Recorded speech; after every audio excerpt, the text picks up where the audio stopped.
ओम नमः शिवाय। हर हर महादेव। जय शिव शंभो। दोस्तों, आप सभी का आपके अपने चैनल में बहुत स्वागत और आपका बहुत आभार है।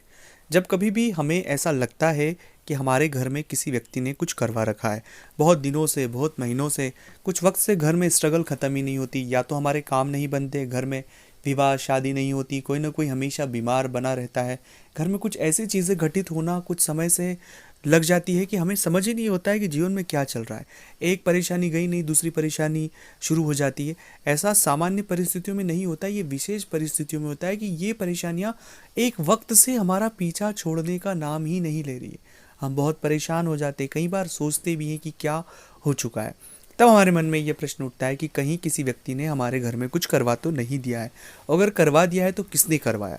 तो आज इस वीडियो में हम जानेंगे कि ये पूरी जो तरीका है, पूरी जो बातें हैं कि कोई व्यक्ति अगर किसी व्यक्ति के घर में कुछ करवा देता है, ये जो बातें हमारे दिमाग में शुरू हो जाती है वो कहाँ से शुरू होती है, उनका क्या उपाय है, क्या रोल है और उनसे कैसे निपटना है, ये पूरी बात इस वीडियो में समझेंगे।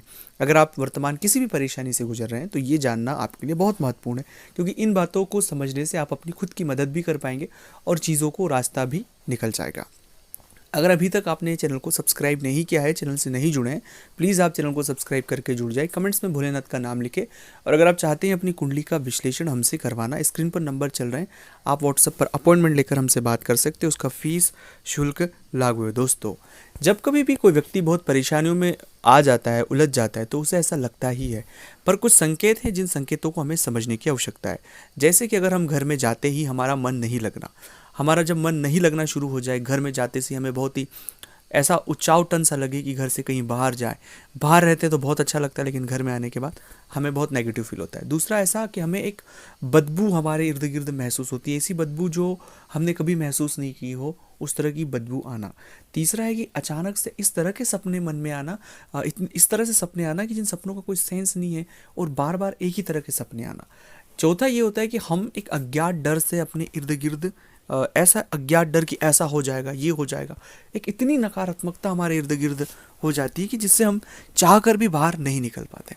और अगली चीज़ ये भी होती है कि बार बार व्यक्तियों को आर्थिक हानि होती ही रहती है, जो भी पैसे हैं वो नुकसान हो रहे हैं, तमाम प्रकार से वो एक नेगेटिविटी की ओर घिर रहा है। ऐसी किसी भी परिस्थिति में अगर व्यक्ति बार बार फंस रहा है तो कुछ बातें जिन्हें समझ लेना आवश्यक है। ऐसी परिस्थिति जब कभी भी किसी जातक के साथ होती है तो वो शनि और राहु की वजह से होती है। किसी भी व्यक्ति ने आपके घर में कुछ भी नहीं करवा के रखा है, आप राहु और शनि के फेर में आ चुके हैं, खासकर राहु के फेर में आ चुके हैं, उस वजह से इतनी तकलीफ और परेशानियां आपके साथ हो रही है। तो इससे जो बचने के उपाय है वो भी मैं आपको इस वीडियो में बताऊंगा। परेशानी तो आपको पता लगी गई है कि क्या परेशानी, लेकिन हल क्या है। हल के स्वरूप में कुछ चीज़ें हैं जिन्हें आपको बहुत बहुत ध्यान रखना चाहिए। सबसे पहला हल है कि अपने घर में नियमित आप बजरंग बाण का पाठ करें।